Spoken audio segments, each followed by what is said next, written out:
Hello everyone, Dimensional Traveler here.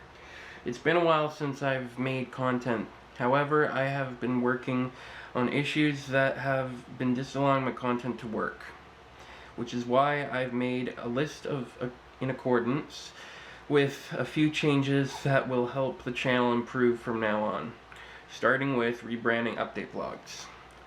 And as that was difficult just to start this video, let's begin with the ad-libbing like I usually do.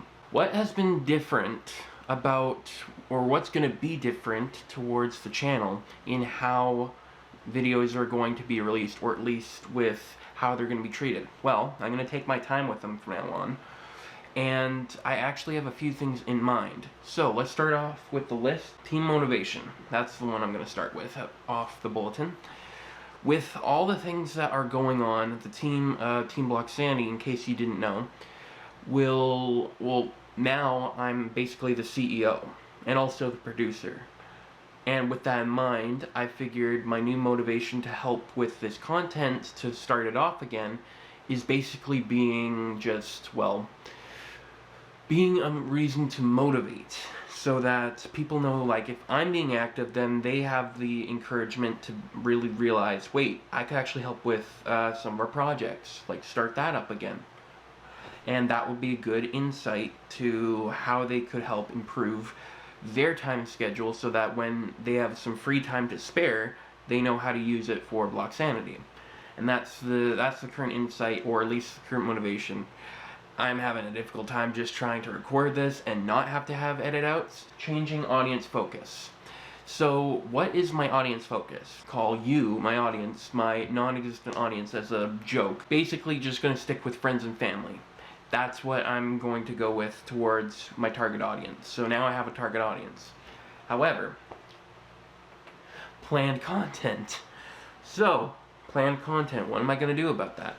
Well, I do have some things in mind. However, I'm kind of going to skip that one because I don't want to jinx myself, as I always do with recordings, because I tend to promise things that don't work out. Which reminds me, there's quite a few projects that I was intending that I'm not going to list because, like I said, I don't want to disappoint even myself just with false promises. But basically, we're not going to go with a lot of the projects I originally had in mind beforehand, or had things in place for them. So I'm going to scrap majority of those projects and start with the new ones that I can actually keep up with. But also, what am I going to do about content? Well, considering the fact I'm not really in the loop for gaming like I used to be because of stress and coping with things, because if I start up a console or something, sometimes someone else wants to use whatever platform it is, so I have anxiety, or the game, I am so soaked into it, I feel like I lost a lot of time, and then someone wants to use the device. I'm like, what? I just started, when really I didn't. So that's been a coping issue I've been having for years, which is why my gaming expertise has kind of faded a bit, but with certain console games I'm able to keep up, so there's not much of a compromise there. It's just keeping up with certain other things. So intentions on how to deal with content, like say, I'll say it because it's definitely going to happen, I just need to sort out my computer stuff. Security breach was on my list for a while, even before the game actually released, so I want to work on that. However, like I said, I'm going to have to go through my computer to clear up some room and space, just so that I can get my computer to be able to handle the newer stuff, because it's up to like 70 gigabytes minimum. 70. Usually a game, like especially AAA game, takes up about, like, I think 16 gigabytes. So you can tell there's scale there, because there's so much there. And I hear they're going to be adding DLCs. So I figured I'd wait on that a bit, just so that not only the patching can be done, but also I can just not have to stress out about the time scale and just do my best with what I'm given towards the game. Also, for other bits of content, what else I'm going to do? Well, basically, I was thinking I would try out I might as well try out some of the new stuff, like the Poppy Playtime and stuff like that, because might as well. Considering when I was trying to watch the second video. Also, by the way, just a little digression here from the main topic. or, well, I kind of was digressing, to be honest. So I'll just stick with the topic. Stuff like Poppy Playtime and the things that would have a bit of lore, what I'm intended to do from now on, instead, whenever I'm recording one of those kind of videos where it really needs you to pay attention to every little bit of lore behind some of the game or sequences, whenever I reach a certain point in a game for a video piece, I'll basically go back by watching others' portrayal of that point, just to see where I was at for it, and then basically fill in the details. Kind of like what I did for Hitachi Laboratories. That was it. I think it was either the first or second. No, it was the first, I think. Where there's an Easter egg that I went back at the end of the first episode to show where, maybe it was the second one, I'm not sure. But basically there's an Easter egg, I think, that was kind of important to the lore or something. So I was able to go back and find that for the video. So I'm going to basically do that, but it's before I edit. So that's going to be my new point of view towards major stuff like FNAF or Poppy Playtime. And because I really zoned out from the second Poppy Playtime thing towards Super Horror Bro, because that's the kind of person I watch, because he has pretty good insight on lore. So if I miss something, I'll go and check his stuff and then see what he says about certain things for the project I'm working on, so that I can have more insight as to what to expect. Add my own thoughts of what I've picked up in the game, so that you all can know that. Because surprisingly for Security Breach, I was able to actually dodge a lot of the spoilers. So I'm actually spoiler free. I know there's going to be stuff like maybe there's this whole thing like sewers or something with Chica, like ground like Chica or something like that. But apart from that, that's pretty much all I know. So I have more of a fresh take on what to expect for that whole thing, and I don't have to worry about it being spoiled because I keep it spoiler free. And then maybe after I'll watch all the stuff about it in case there's insight into what to expect about little things towards the game or any follow-up stuff. So yeah, that's gonna be my new setup. So there's another topic I wanted to bring up. Why kid-friendly matters. Okay, why kid-friendly matters for this channel.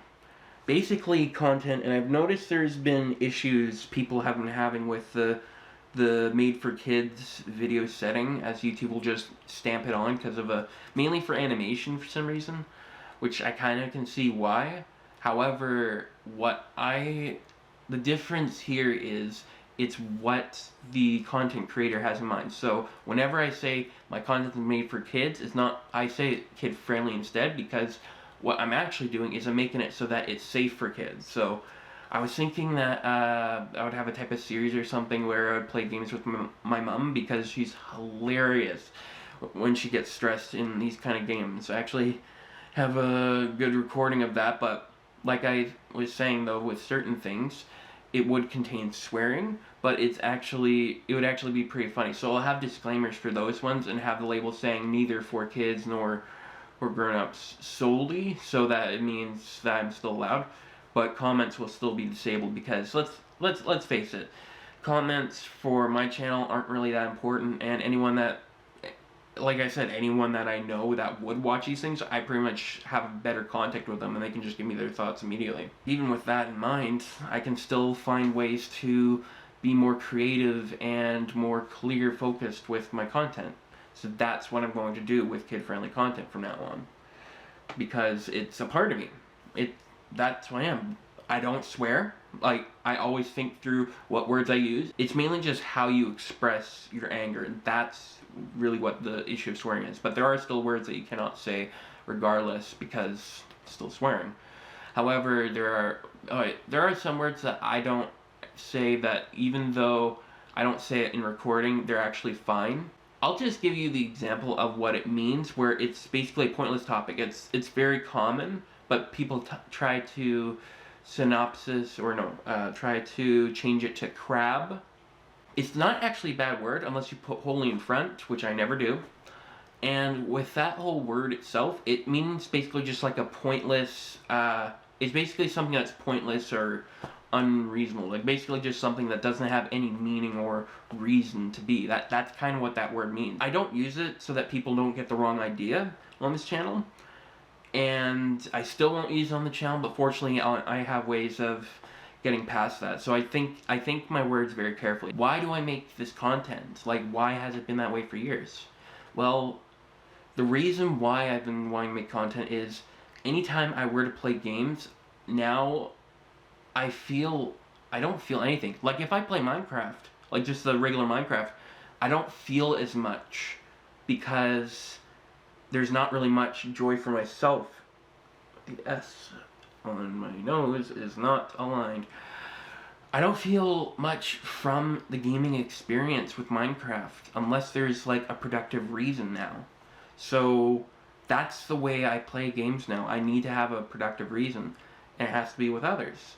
So that's why when the channel started, I tend to record with my friend Slinky, who I thought was good, but because I didn't have much of a public opinion from everyone that would watch those videos, I'd never really got their attention to know if he actually was enjoyable to them or not, or if it was me that was enjoyable or not. I didn't have much feedback. But nowadays, I could ask. Thing is, though, I'm going to clear the slate of older videos as well, so I've gone through a couple over the past few months and cleared up some ones that I know don't really work for my interests anymore anyways. But I'm also going to be changing a few things that will help move the channel forward in a positive light. But more importantly, it's going to help motivate the team.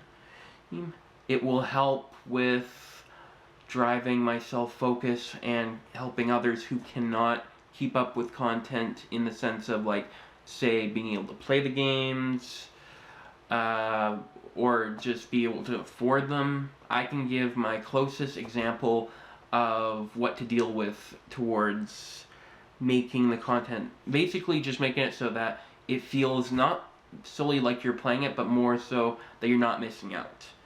And yeah, I tend to get lost when I'm counting with my hands. I'm going to be changing quite a few things so that it's a bit more driven, a bit more focused, basically able to be enjoyed by many more different people. So hopefully I can get all this sorted in the meantime, but definitely my focus is going to be helping get the team motivated and also getting myself motivated to making content so that me and many of you who would be my family or friends can have something to watch that's enjoyable and has so much effort put into it that regardless of that, I still have content for Blocksanity I need to create. So because of how delayed it was, I'm going to call it the archived series so that it's from an older project that is still going to be brought to light, so I don't have to worry about it in time scale, but also have a lot more time to invest into how to make the videos work. So there's that in mind. So yeah, hopefully you all enjoyed this, and hopefully I can keep to these goals that I have set in mind, and hopefully the chapter system is enabled on the video setup, so I don't have to worry about labeling topics in the description, just labeling the video itself that you can just switch between. So yeah, like I said, hopefully you all enjoyed this. May legend live on, dimensional out. See y'all later. Bye!